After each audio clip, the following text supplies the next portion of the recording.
This week at Wildcat News, we discuss the importance of food at the fair. We look into all the different rides. And we visit the flower show. All these stories and more coming up because Wildcat News starts now.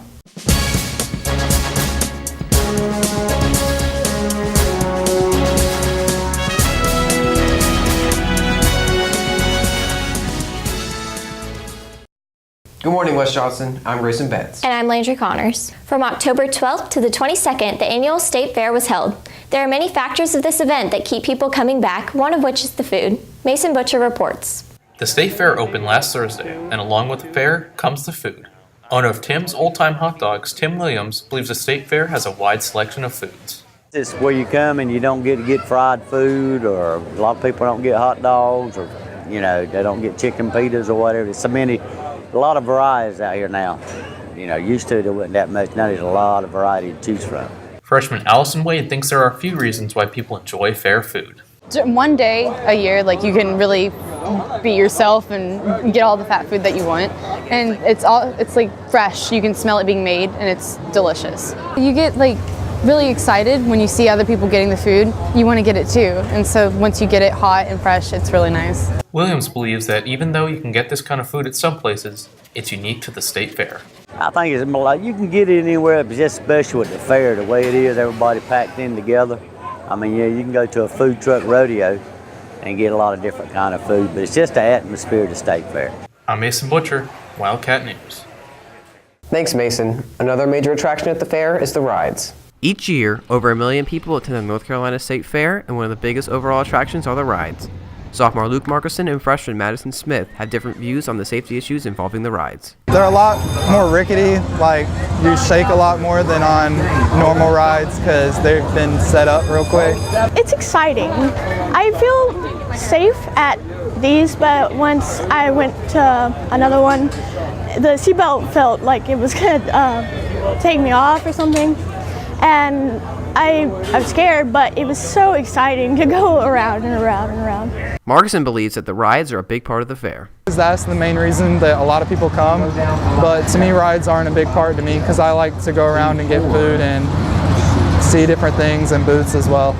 Smith believes that the fair rides are better as compared to amusement park rides. There's more at other places. There's a lot less, and they're bigger, safer, and I feel like they're more fun, better names. Markson believes that people enjoy the fair because they ride rides with friends. I think they just enjoy riding rides because it's a great time together. Plus the thrill of going fast or a scary drop or anything like that is just a great feeling to have. Now to Landry Connors with Wildcats on the Street.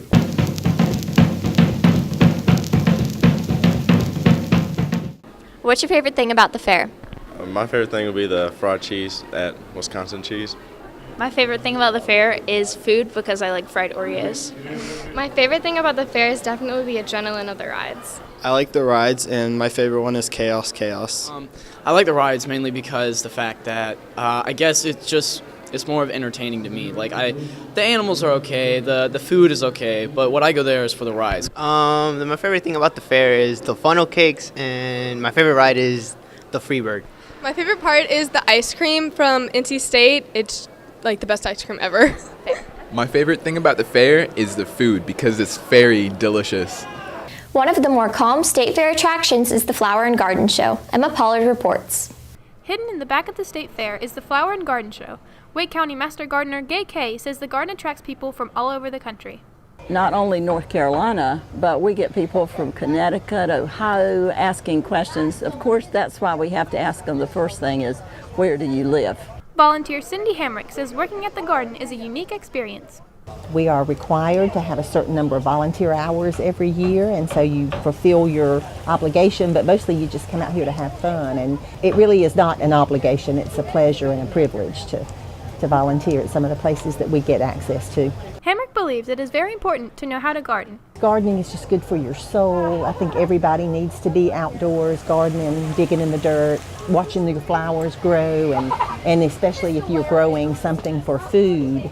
It's such a rewarding experience, and I think it's just so beneficial for anybody. Kay is glad she gets to teach others about gardening through her position.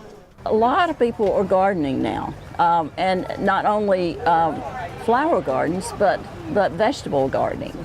And they might not have ever done that before. And people come here to retire now, a lot more so. And so they start doing things that they've never done before. And so here we are to help them. I'm Emma Pollard, Wildcat News. Thanks, Emma. Well, that's all for us this week. If you have any comments, questions, or story leads, email us at wjstudentmedia@gmail.com or send us a tweet at wjstudentmedia. And if you want to watch Wildcat News at home, on the go, or catch up on past episodes, go to wjstudentmedia.com or subscribe to our YouTube channel. I'm Grayson Betts. And I'm Landry Connors. Thanks for watching and have a great week.